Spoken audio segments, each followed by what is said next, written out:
na nakita natin na pwede pala nating i-address ang drug problem na walang masyadong namamatay. I hope that would continue. Sapagkat pag marami pang napapatay dito, wala akong pakialam kung sino ang Pangulo. Iimbestigahan ng committee ito. Why? Because that is human rights violations. Now, ang next hearing po natin, iimbitahan natin the former President Duterte on this hearing. Oh, nagkaroon na ng agreement ang members ng committee. Iimbitahan natin si Senator Boto de la Rosa kung papayag ang Senado na siya mag-appeal dito. Not because he is a senator, but because during that time, he was the Director General of the Philippine National. Oh, you would even give messages on the scriptures. Oh, I know where you're coming from. All right, I know na ikaw din, you are very much involved in the war on drugs. Am I right? Yes, Pinido? Okay. So what do you think of what's happening now? Comparing it to the past administration. You are now a director or a commander or what?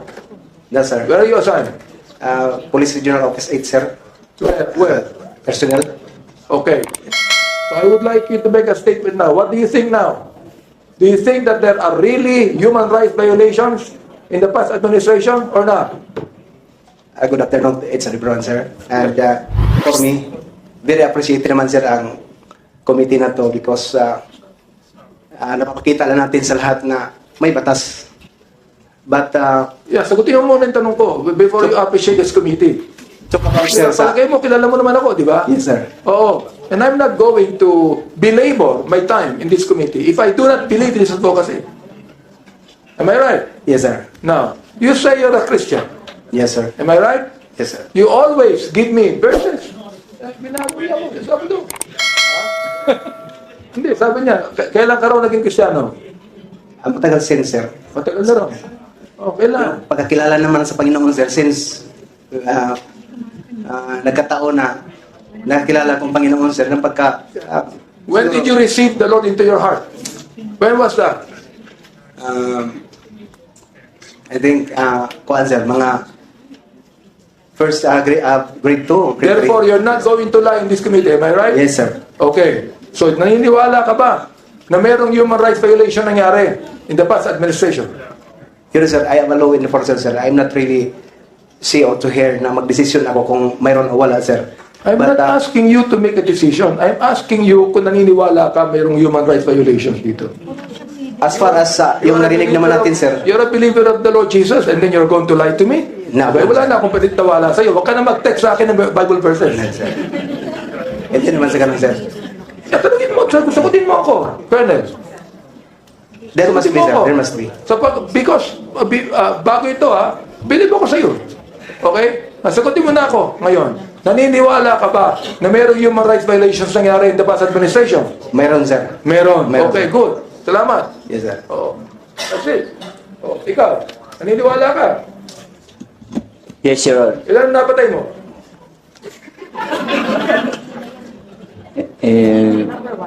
Kanisa pa yan, Wala pa po, Your Honor.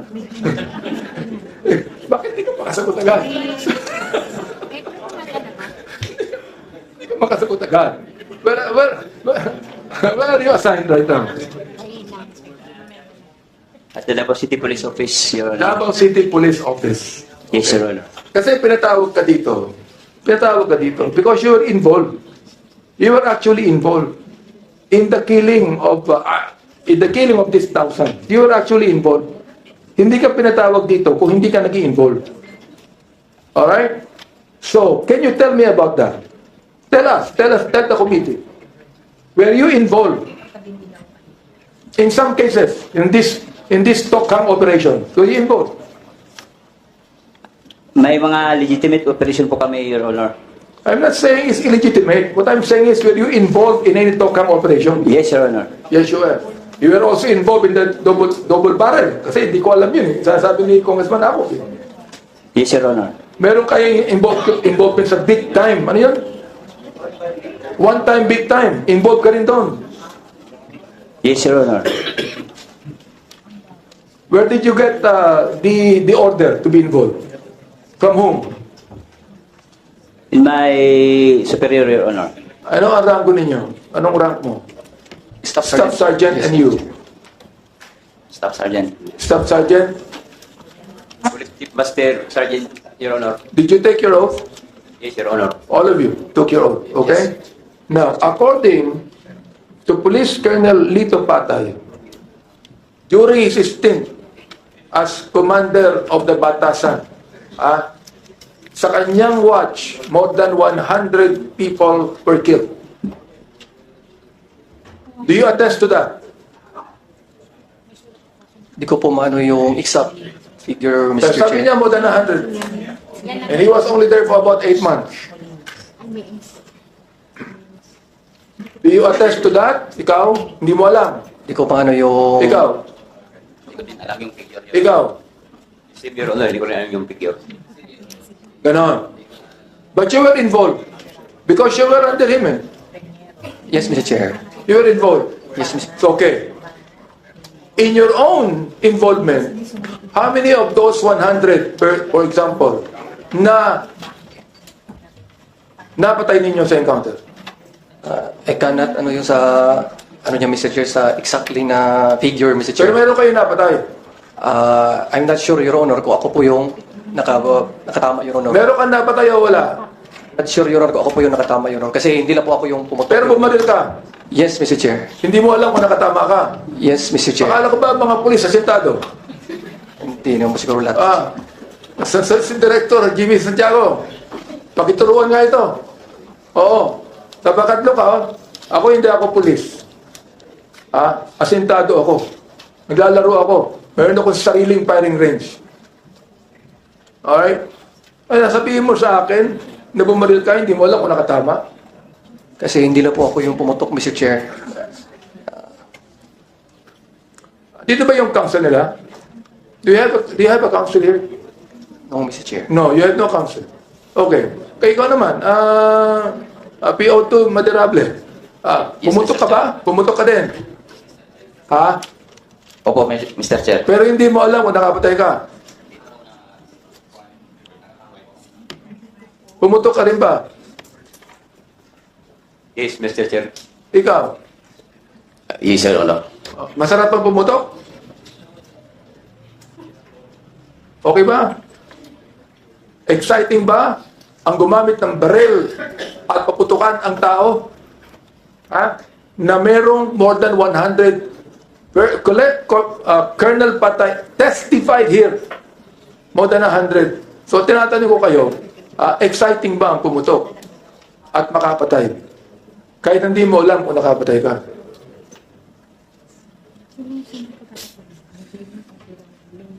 No, Mr. Chair. Bakit ka pumutok? In my, Mr. Chair, as police officer, Mr. Chair, pag ang buhay, Mr. Chair, nasa danger, Mr. Chair, I will defend myself, Mr. Chair. Okay, I understand that. So, pumutok ka for self-defense purposes. Yes, Mr. Chair. Pero hindi mo alam kung nakapatay ka. Hindi mo alam kung sino pinutukan mo. Hello, come on. Ako nag-iisip din naman ako eh. Oo, pumutok ka. Hindi mo alam kung nakapatay ka. So, hindi mo alam kung sino pinutukan mo. Pumutok po ako, Mr. Chair, pero I'm not the only one kasi pumutok, Mr. Chair, kasi may narinig akong putok sa gilid, sa likod ko, Mr. Chair.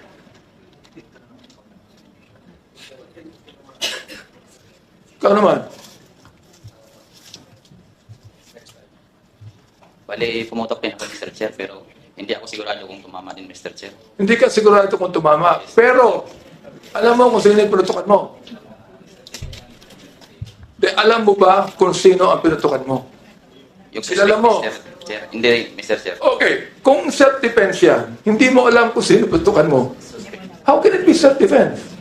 I would like to ask my fellow former policemen here, if that would be the case among the police people now. I'll be asking our generals about this. Pumutok sila eh. Oo. Okay, kayo naman, self-defense ka rin. Yes, Mr. Chair. Oo. My life is in danger. Hindi. So nakita mo yung danger, nakita mo yung tao, napapatayin ka din. Nakita mo? Yes, Your Honor. Oo. Pinutukan mo pero hindi mo alam kung tumama. Yes, Your Honor. Kasi hindi lang rin ako ang pumutok, Your Honor. Hindi pinag-uusapan yung hindi lang ikaw ang pumutok. Ang pinag-uusapan natin kung tumama ka at namatay yung tao.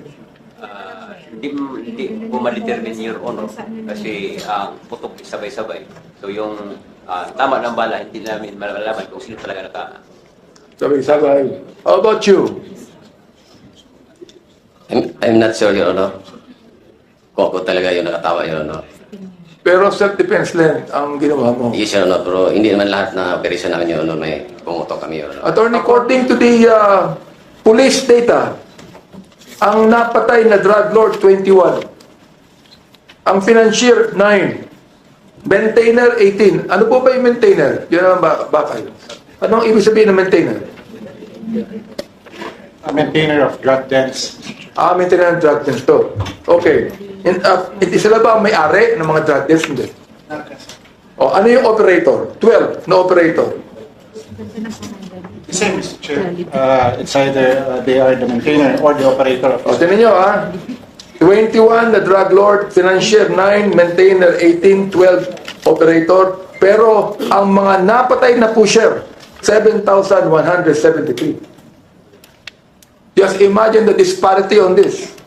No, itong mga pusher na ito, hindi naman mayayaman ito, mahirap ito. Ang mga mayayaman, yung mga drug lord, yung financier, yung maintainer, yung operator. Nakakapagtaka kung bakit nakakawala ito. I don't think we are. Am I right? Oh. User. Can you imagine user, Ito dapat to i-rehabilitate. Tama ho ba ako? Yes, sir. Tama ba ako? Yes, Mr. Chair. Oh. Director Jimmy Santiago. Tama ho ba ako? Tama po, sir. Ayan. Lahat tayo. General Bakay. General Salvador. Di ba? Asek de Rosario. Naniniwala tayo dyan, di ba? Alright. 440 ang pinatay. User to. Oh. Now, hindi pa kasama dito. Hindi pa kasama dito, yung mga mistaken identity. Hindi pa kasama dito yung hindi user, kundi nadamay lang, katulad nung isa dito na nagdadala lang, driver lang, pinatay. Hindi pa kasama dito. Ilang daan yan, mga kaibigan? Hindi pa kasama yung unidentified dito. See, look, ako nagpapasalamat ako, DILG at sa ating Pangulo ngayon, na nakita natin na pwede pala nating i-address ang drug problem na walang masyadong namamatay.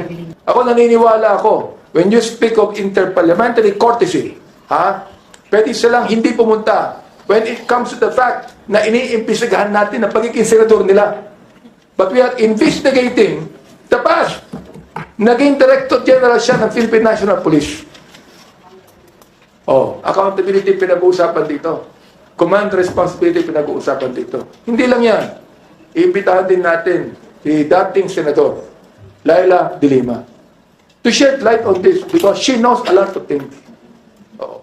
Yan ang gusto kong sabihin sa inyo. Alright. Now, meron tayo ditong mga taga other PNP personnel. Alright? Oh, we have Reynaldo Medina. Where is Reynaldo Medina?